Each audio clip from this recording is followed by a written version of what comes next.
Okay, so good afternoon everybody. Sorry dahil na late, no. Sabi ko may quiz kayo pero medyo na late kong i-upload kasi sobrang dami kong ginagawa ngayon na deadline.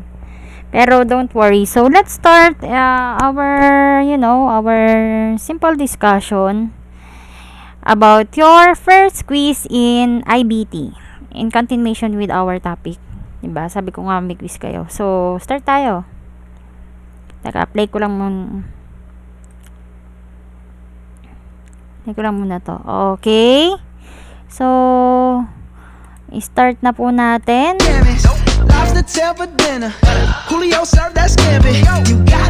Okay, so guys, I want you to get at least a clean sheet of paper for you to write your answers. Anything you want, just to put a smile on it. You deserve it, baby, you deserve it all. Okay. Tapan na natin to. Okay, so let's start.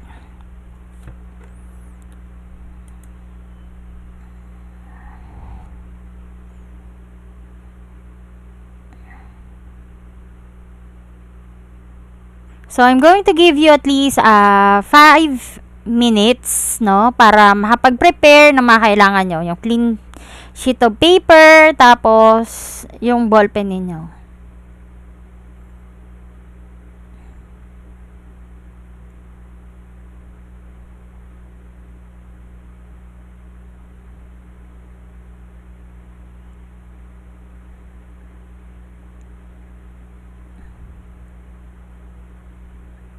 Okay. So, first question. When did the emergence of international trade came into place? A. Post-World War. B. After formation of GATT. C. Post-World War II. D. None of the above.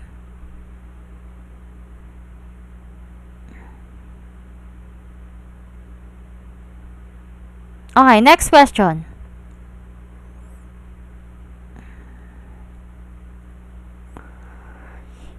A theory which focuses more on export rather than import. A. Comparative advantage theory. B. Comparative advantage theory. C. New trade theory. And D. Mercantilism.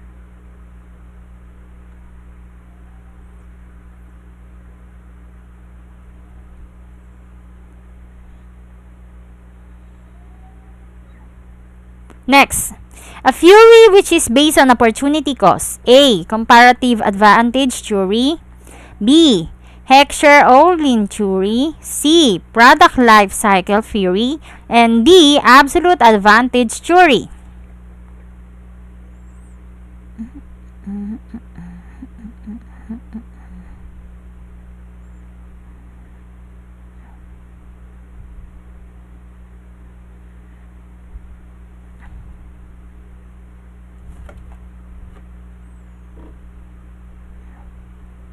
Next, India produced 1 ton of cotton for at $60, whereas China produces $150. India has what? A. Opportunity cost. B. All of the above. And C. Advantage cost.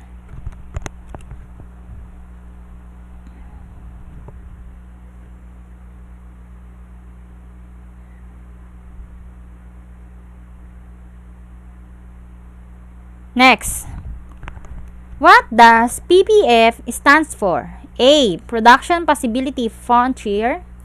B. Purchase Possibility Frontier. C. Price Possibility Frontier. And D. None of the above.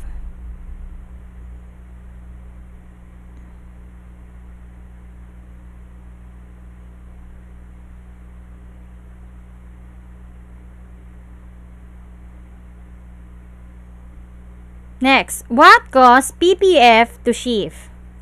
A. Making optimum utilization of available resources.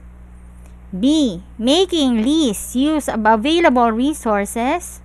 C. All of the above. D. None of the above.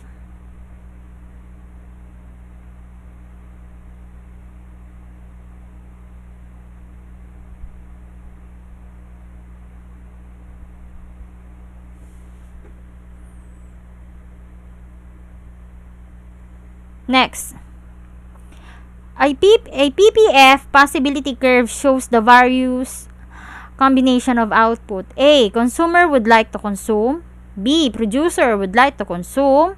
C. An economy can produce. D. An economy should produce.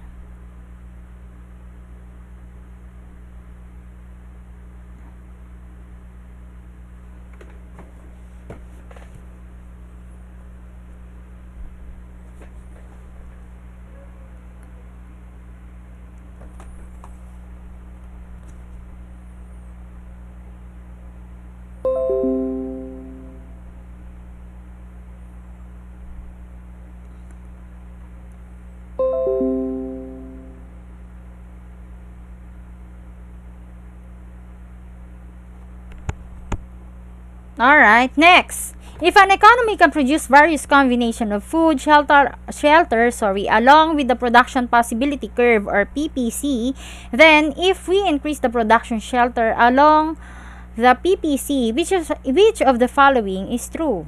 A. We also increase production of food. B. We cannot change the production of food.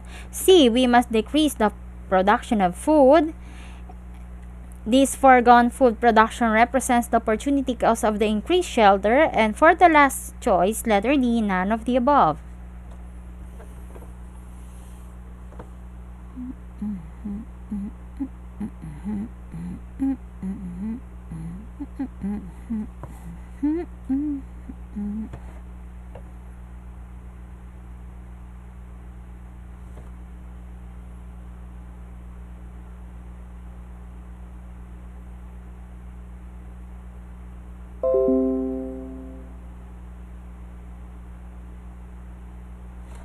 Alright, next. Raymond Vernon divided the product life cycle theory into many stages. Letter A, 6. Letter B, 3. Letter C, 5. Letter 4, D.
Alright, next.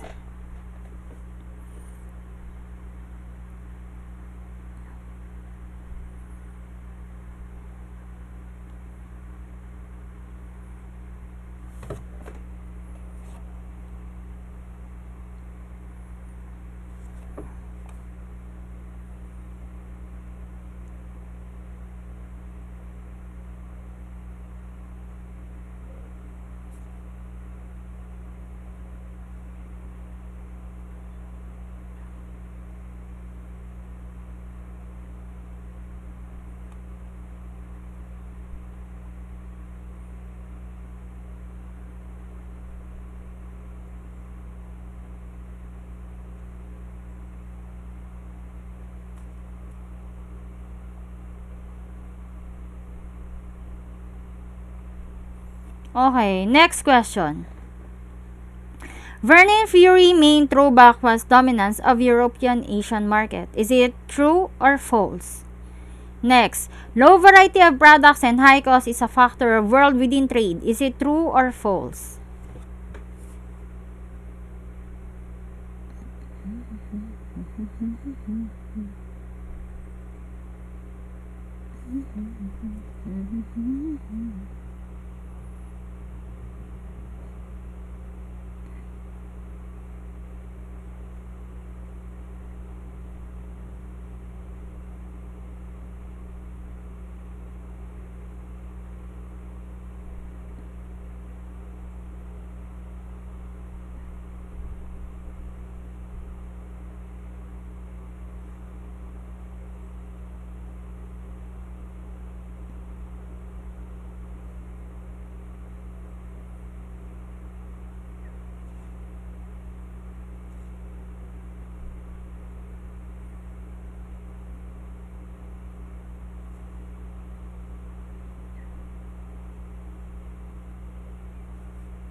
Alright.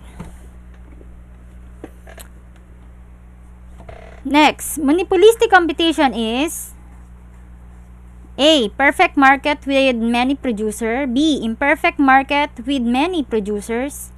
C. Imperfect market with single producer. And D. Perfect with many sellers.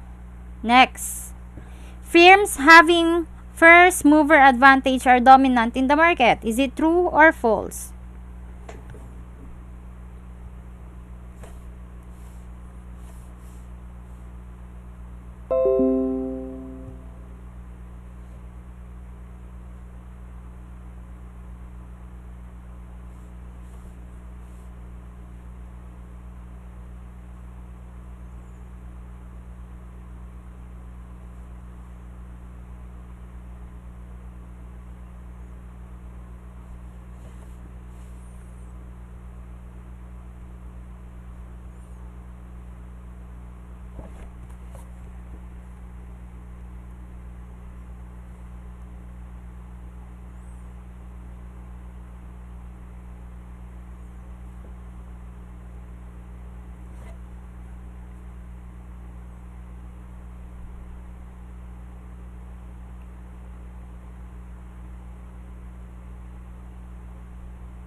Okay, next. Which of the following are example of factor condition under Porter's diamond model? A. The presence of international competition. B. The nation's stock of knowledge. C. Supplier industry. Next, which of the following countries in the factor-driven stage? A. Sweden. B. Singapore. C. Japan. And D. None of the above.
Alright.